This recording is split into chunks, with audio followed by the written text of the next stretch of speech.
Today I'm going to show you guys how to make a Chipotle chicken burger. We're going to do it in the style of kind of a Big Mac, uh, 3 buns, 2 burgers. It's going to be delicious. We already have our Chipotle sauce made. If you missed that video, go check it out, linked in the description. This stuff is literal magic. So we're going to start with making kind of a taco seasoning, really simple. Garlic powder.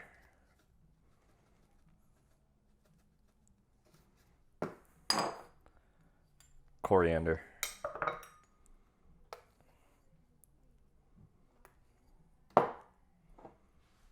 Ground cumin.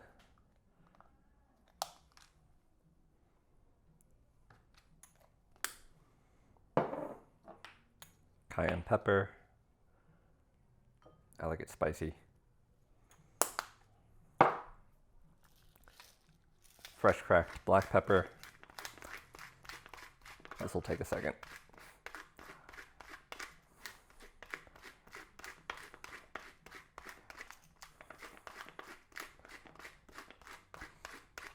I always find fresh cracked pepper, it's not a spice element really, it's more of a flavor enhancer for everything else going on in the dish. So it's always important to add some black pepper. Brings everything to life.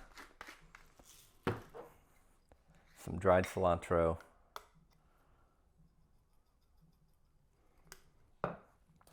And of course some salt.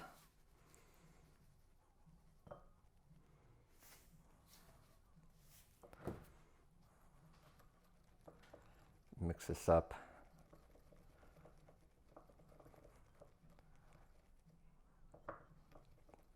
Give it a taste. Ooh, that is good. It's strong. A little bit more garlic. And we're going to add the zest of a lime. Save the lime. We're going to use the juice in a second, though, for something else.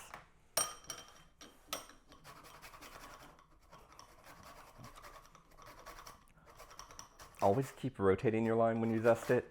You don't want to go too deep in one spot. Like, this is about as deep as you want to go. If you go too far and get down into this white stuff here, that doesn't taste very good. So we won't use that in the dish, but you don't want to do that.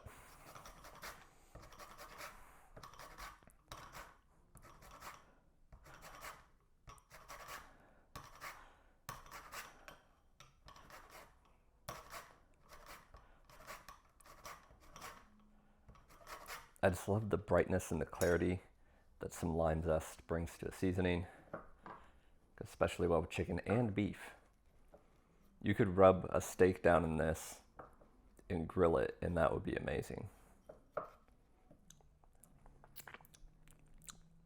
That is, whew, so good, so strong, which is good because it's going to season a whole bunch of meat. We're going to take a couple tablespoons of butter here, and we're going to microwave this together real quick. It's going to kind of start mixing all the oils, all these flavors, and then that will be the vehicle to transfer into our meat.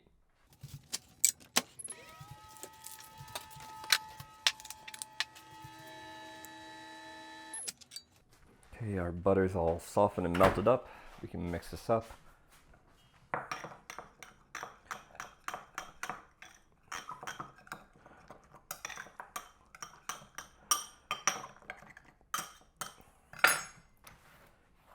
I'm using ground chicken. You could do this with beef, it would work just as well, but I like the chicken a little bit more. I think it takes on these flavors a little better.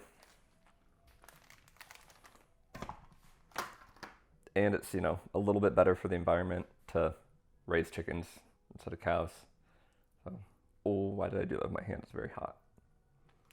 That's okay, I burn myself all the time. I'm used to it. Your hands are gonna get dirty at this point, so. Oh, it's so hot. Oh my God. So carefully fold this up into the chicken.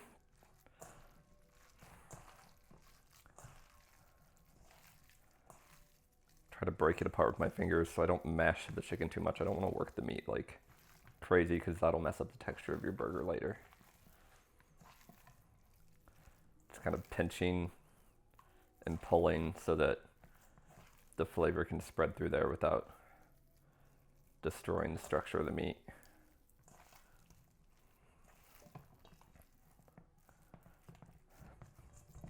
Cool. Now we're gonna wanna let this sit, so I'm gonna move it to the fridge. Half an hour is enough.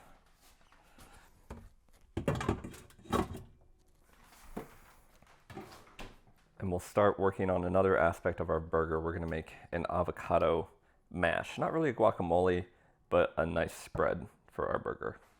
I'm hoping this avocado is ripe enough, because I bought it today. The darker an avocado, generally the riper, and obviously if it's soft, that is helpful. But of course you don't want to buy one that is too soft, then it might actually be rotten. This one's pretty ripe.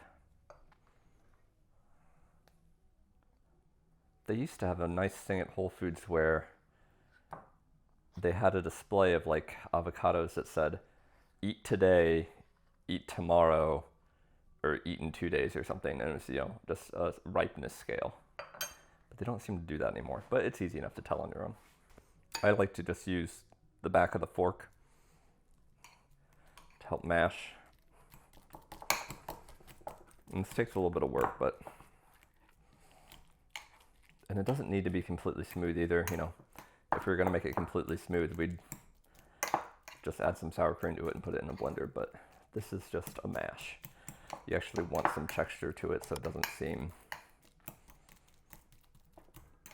overly machined or commercialized. You know, this is a homemade product with some texture and character to it. Okay, well that on its own is boring. So let's add a touch of salt, a little bit of pepper. These are our flavor enhancers. Some onion powder. Could have put onion powder in the burger, that would have worked, but I'm gonna add onion flavor here, so I don't want to double up. We have fresh cilantro.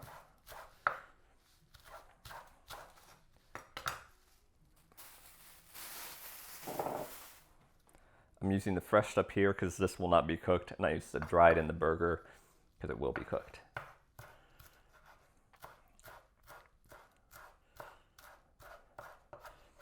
Fresh ingredients are better when you're doing something fresh, usually.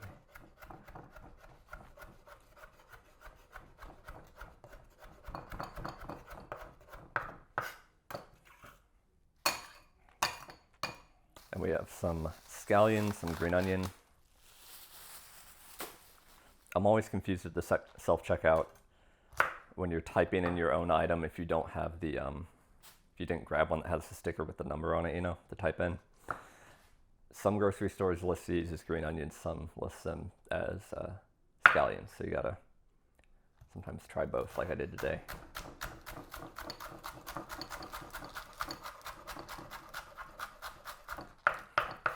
People always comment how bad I am at cutting. I don't really care as long as I don't chop my fingers off, so I'm pretty careful. I don't go very fast. But the proper way, you gotta do the claw, and then you like move back, because you literally can't cut yourself doing this. But I find that so slow, so I'm just gonna inch backwards and watch. And I have a rule. No drinking before cutting. Very important rule in the kitchen. So take your flavor advice from me, but don't take your technique advice from me. That's a lot of onions, but I like onions, so I'm gonna put all of them in.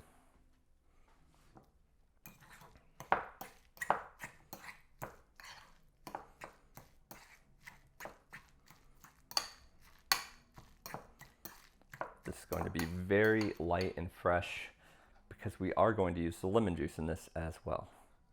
This is a lime. Tricked me. I don't want the seeds in there, so I'm just gonna run it through this sieve.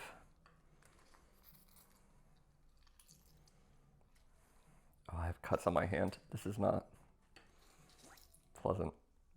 I get dry skin sometimes from washing my hands so much, and it'll crack, and then I do a recipe like this and I regret it.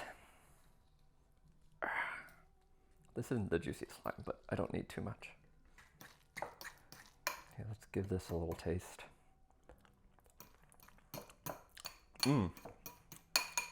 Well, it's fresh and delicious and gonna contrast our meaty, rich burger so well.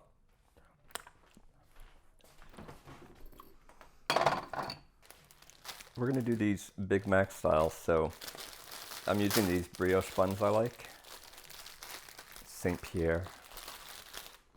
I'm not sponsored or anything, it's just a brand that I favor, personally, because it's brioche, but it's not too sweet.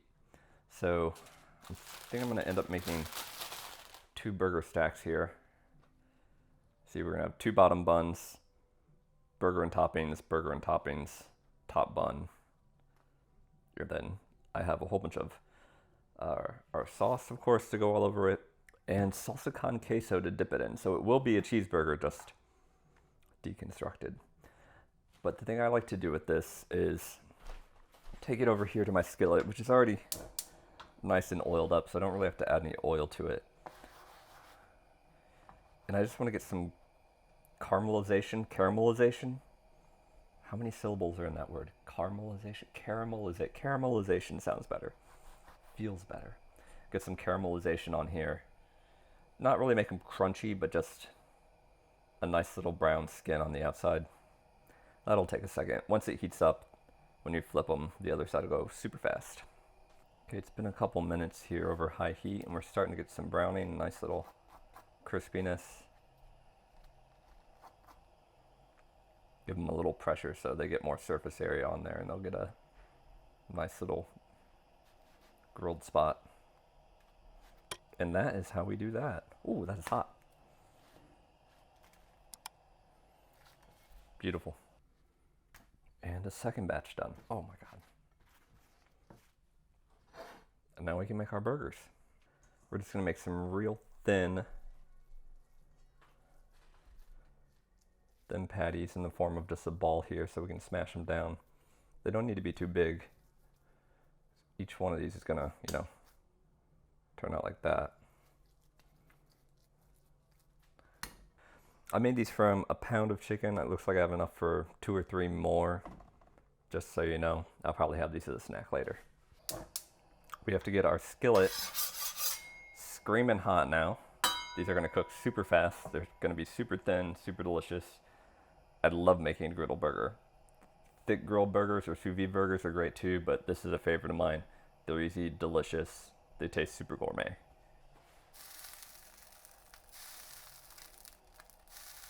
Splashing some water on there. I think we're pretty hot, so let's go ahead and get 2 on. I think we can do 2 at a time. Give that a second. Then we'll smash it down. And these will go for about 60 seconds per side. It's gonna get kind of smoky. You might want to have your smoke detector taken off the wall before this. Time to give it a flip. Looking good. Another 60 seconds. It smells amazing already. Yeah, they feel pretty done. Okay, our first batch is done here.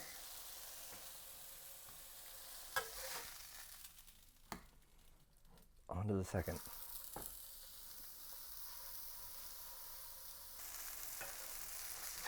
And our last burgers are ready.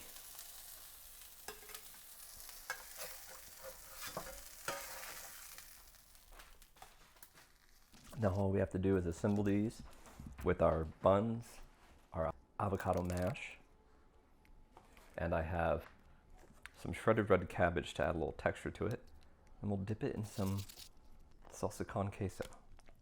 That is delicious.